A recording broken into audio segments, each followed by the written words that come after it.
What's up, everybody? We back with catching up with Coach. We have Nicole Kinsey here. Let the people know who Nicole is. So I am a daughter, a granddaughter, a mother, a wife. I'm an educator. I'm a product of Bridgeton Public School. You can call me a Bridgetonian maybe. I'm a graduate of Bridgeton High School. I attended Cherry Street School where I currently teach, Bridgeton Middle School, aka Broad Street. And I'm also a basketball coach. So like I say I hold a lot of titles. That's cool. That's awesome stuff. So, what is one of the challenging things that you find out with teaching since you're an educator? Um, Teaching is the easy part.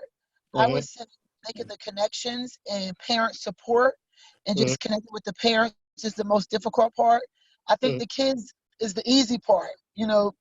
That's something I do naturally, but um, having that motivation and having the parent support has been pretty tough. But I find that once you connect with the parents and they start to trust you, it definitely makes things much easier in the classroom. Wow, that's awesome. Yeah. Teachers are definitely underpaid. So, with you being a basketball coach and doing sports yourself, let's speak about how therapeutic. I think we froze. I'm not sure. Can you hear me?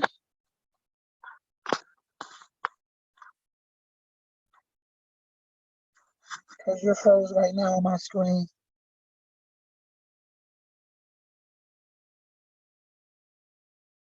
Can you hear me, JT?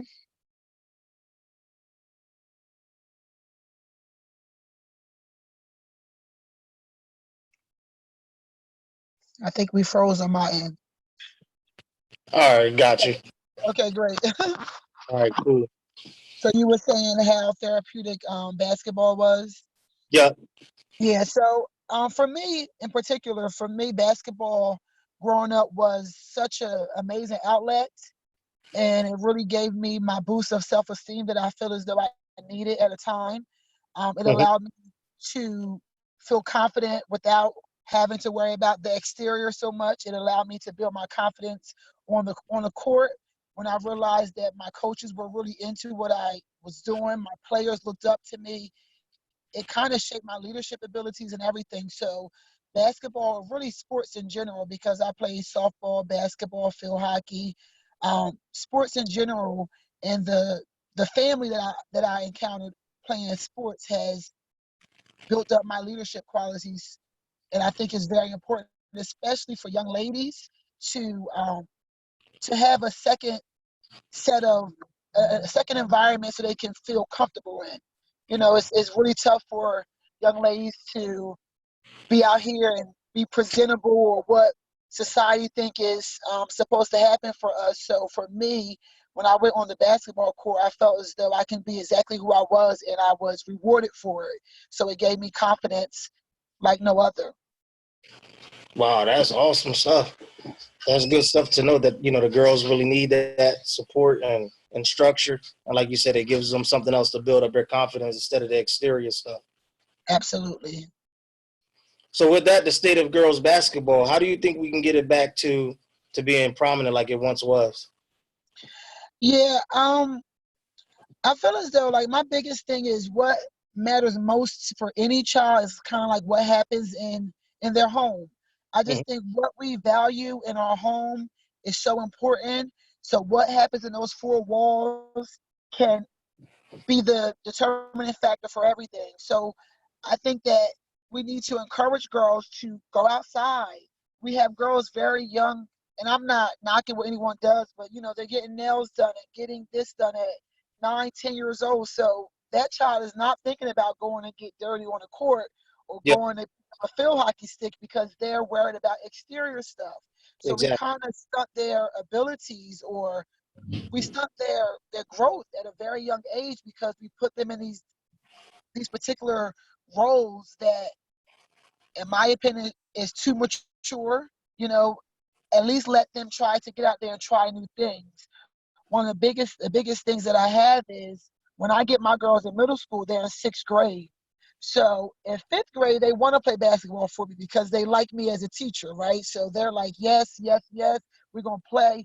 But in sixth grade, they kind of start feeling themselves a little bit, and um, they become, it's much more of a pull and a nudge to try to get them to come out because they're embarrassed about things. So one of the biggest things I think we should do is try to create basketball programs for younger girls. Yeah. For me, I was in sports when I was 8, 9 years old. So when I went to middle school, it was nothing for me to go out and try out for these things. I was already an athlete. So some of the girls are just trying out in sixth grade, and it's scary. It's very scary. I'm not going to act like it's not, because I'm going to cut girls. That's just the nature of the sport, the basketball coaching that I'm in.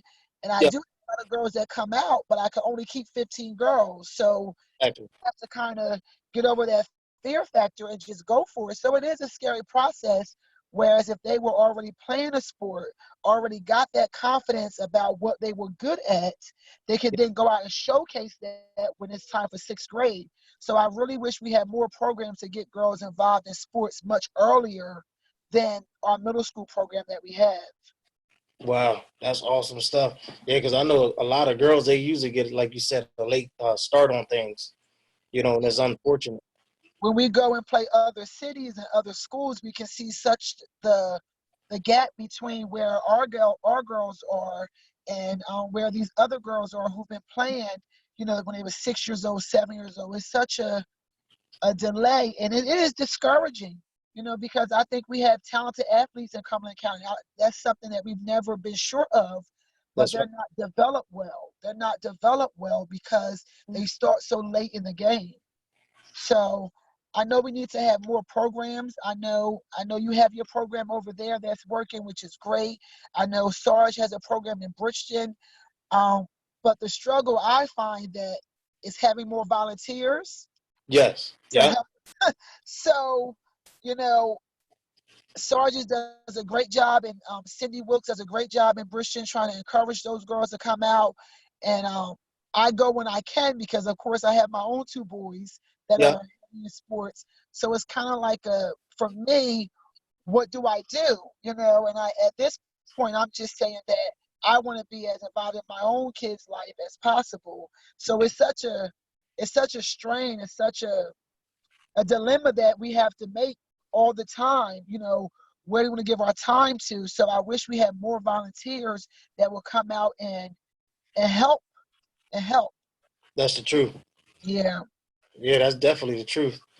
And how can we build up the confidence of our young girls? What worked for you growing up, and what were some things that hurt you growing up? So I think I won't use the word hurt because I am who I am, and I feel very good about who I am. So, but I didn't have, my father was not in my life growing up. Mm-hmm. Um, so for me, my coaches like Felton Lingo, Mr. Lingo was one of my biggest mentors. Although I thought he didn't like me all through high school because he would always get on me, and Yeah, I'm just like, geez, can you leave me alone? But I so appreciate that now. It has been a staple for me to always reflect on the fact that he never gave up on me.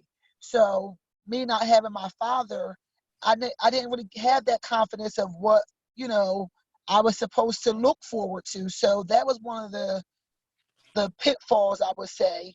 My husband has done an amazing job, though, I must say, of keeping my confidence where it should be and being the man that I need in my life. So I really appreciate him coming into awesome. my life in the time that he did. Um, and I just think for our young girls, we need to give them more spaces to be themselves, like Yeah, more spaces to just be.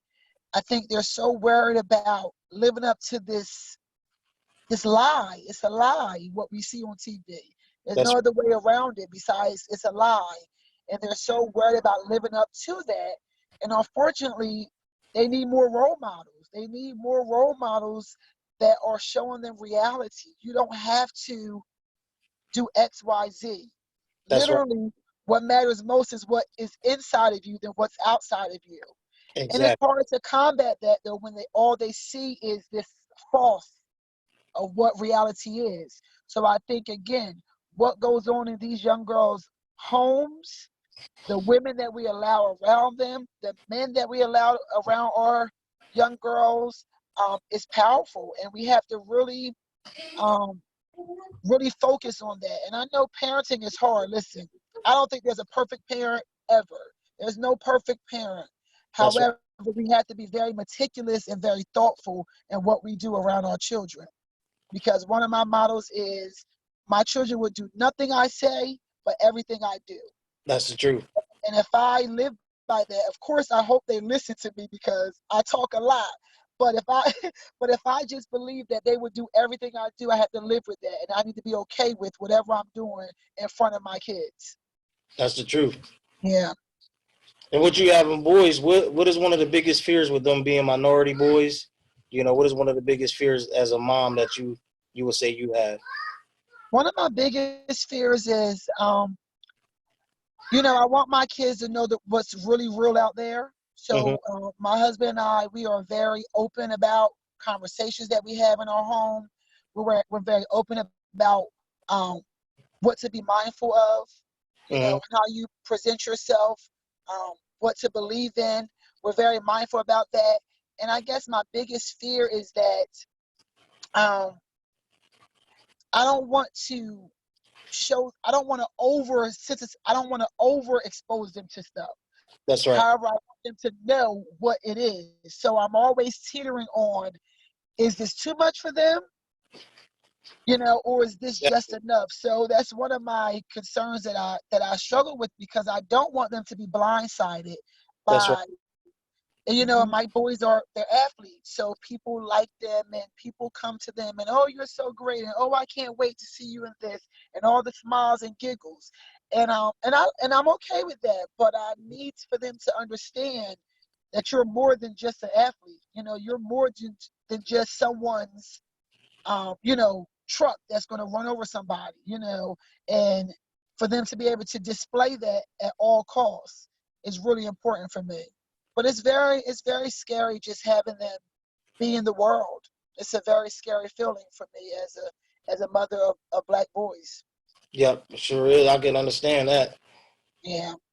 Yep, it's a lot of pressure. It's a lot of racism and things that like you said, you try to keep them guarded from because you don't want them feeling nervous about growing up. But it's also something Exactly. to prepare them for. Yeah.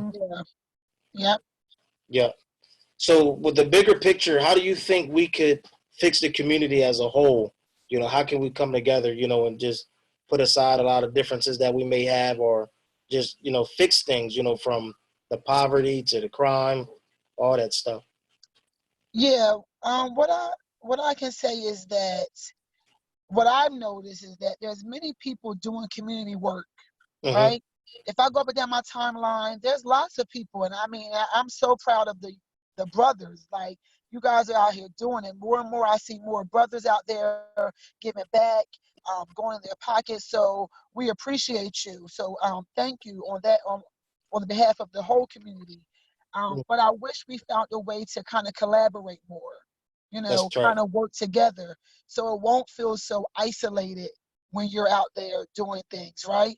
So I Exactly. actually just partnered with Tracy and Charles Falk. I'm not sure if you know who they are, but Yep. we just kind of they started this initiative for this Cumberland County Black Union. Wow. So tomorrow, actually, we have a Zoom meeting. So I would love for you to sit in on the meeting. They're kind of in the beginning stages. So we're Hmm. planning some things and just trying to figure out how, as a community, we can join forces together, Yes. and support one another. Because, like I said, there's many people who are doing things, but we need to have people following behind. We need to have multiple people behind them, and I don't often see that. And I fought myself that, at times showing up, but I think if we realize that we're more powerful together, like we're That's right. so much more powerful together than we are apart. That's the And truth. the fact that, we don't all have to take the same path. I think that's one of the biggest concerns in our community, that people feel as though there's only one way to get to the finish line. That's right. There's multiple ways to get there. You Yep. know, we have to appreciate and value people's unique ways of getting there. You Exactly. know, so I think it comes to like a judgment thing of they're judging me, they're judging you, and if we just come with an open mindset that you're my brother, you're my sister, we all are in this together. You know, you may go down that road, I may go down this road, but we're all trying to do these foundational things for our community. So I'm really excited about this Cumberland County Black Union that we're working on.